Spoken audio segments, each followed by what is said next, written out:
अस्सलाम वालेकुम बच्चों। ये मेरा ग्रामर के लिहाज से आज 13वां वीडियो है। पिछले वीडियो में मैंने आपको खतूत और दरख्वास्त बोला था पढ़ाने को, मैं पढ़ाऊँगी। खतूत मैंने आपको उसमें से बोला था कि खतूत हम किससे बोलते हैं। मैंने आपको कहा था कि खत का मतलब है तहरीर, चिट्ठी या हाथ का लिखा हुआ, ठीक है। और खत हम या अपने दोस्त को या रिश्तेदार को या अपने जो अहबाब अजीज़ होते हैं उनको लिखते हैं, जो हमसे दूर होते हैं, ठीक है। उनके नाम जो कुछ भी हम लिखते हैं उसको हम खत बोलते हैं। मैंने आपको ये बोला था कि खत हम इन शॉर्ट हम सिंपल वर्ड्स में एक सादे अल्फाजों में हम ये बोलेंगे कि खत हम लिखी हुई बात को बोलते हैं, ठीक है। उसके बाद मैंने आपको खत लिखने के कुछ उसूल बताए थे कि खत का आगाज़ हमें कैसे करना है और खत में हम क्या-क्या लिखेंगे, खत में हम कैसे-कैसे अल्फाज और किस-किस तरह इस्तेमाल करेंगे। और आज का जो हमारा टॉपिक है, जो मेन टॉपिक है वो है दरख्वास्तें, ठीक है। दरख्वास्त हम किसे बोलते हैं, खत और दरख्वास्त में क्या फ़र्क है।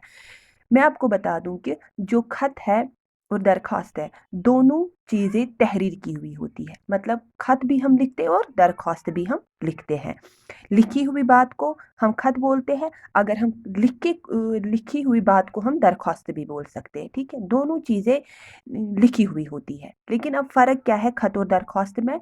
खतूत जो होते हैं, खत जो होते हैं, ये हम अपने दोस्तों को, अपने रिश्तेदारों को, अपने अहबाब को, अपने अजीज़ों को लिखते हैं। और दरख्वास्त जो है ये हम किसी से गुजारिश करते हैं, ठीक है। दरख्वास्त का मतलब ही है गुजारिश, इल्तिजा, इल्तिमास, जब हम किसी से इल्तिजा करते हैं किसी चीज़ के लिए। और ये जो दरख्वास्त है ये हम किसी ऑफिसर को लिखते हैं, किसी ओहदेदार को लिखते हैं, जो जिसके अंडर जिसके हुदूद में कुछ चीज़ें हो और हमें उनसे कुछ गुजारिश करनी हो, उसको हम दरख्वास्त बोलते हैं, ठीक है। अब खत और दरख्वास्त में क्या फ़र्क है, मैंने आपको बोला जो खतूत होते हैं, जो खत होते हैं, ये हम अपने दोस्तों को, अपने रिश्तेदारों को, अपने अहबाब को, अपने अजीज़ों को लिखते हैं। और जो दरख्वास्त है वो हम किसी ऑफिसर को लिखते हैं, किसी ओहदेदार को लिखते हैं।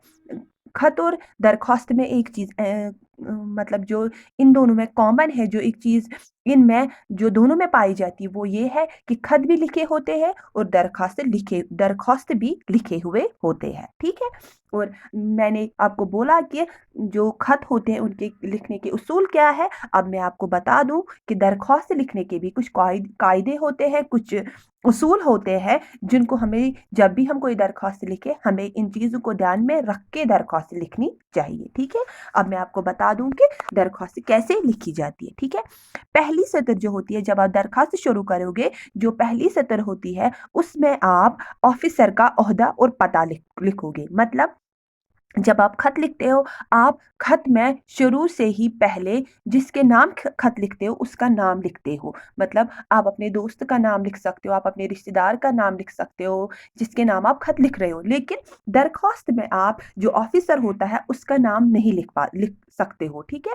बल्कि उसका ओहदा और उसका पता लिखते हो। मतलब वो किस लेवल का है, वो कौन सा ऑफिसर है। मैं आपको बता दूं, अगर आपको अपने प्रिंसिपल के नाम कोई दरख्वास्त लिखनी हो, आप अपने प्रिंसिपल का नाम नहीं लिख सकते हो, बल्कि उनका ओहदा बता सकते हो कि वो किस स्टेटस पे है, उनका लेवल क्या है, आप उससे शुरू कर सकते हो, ठीक है।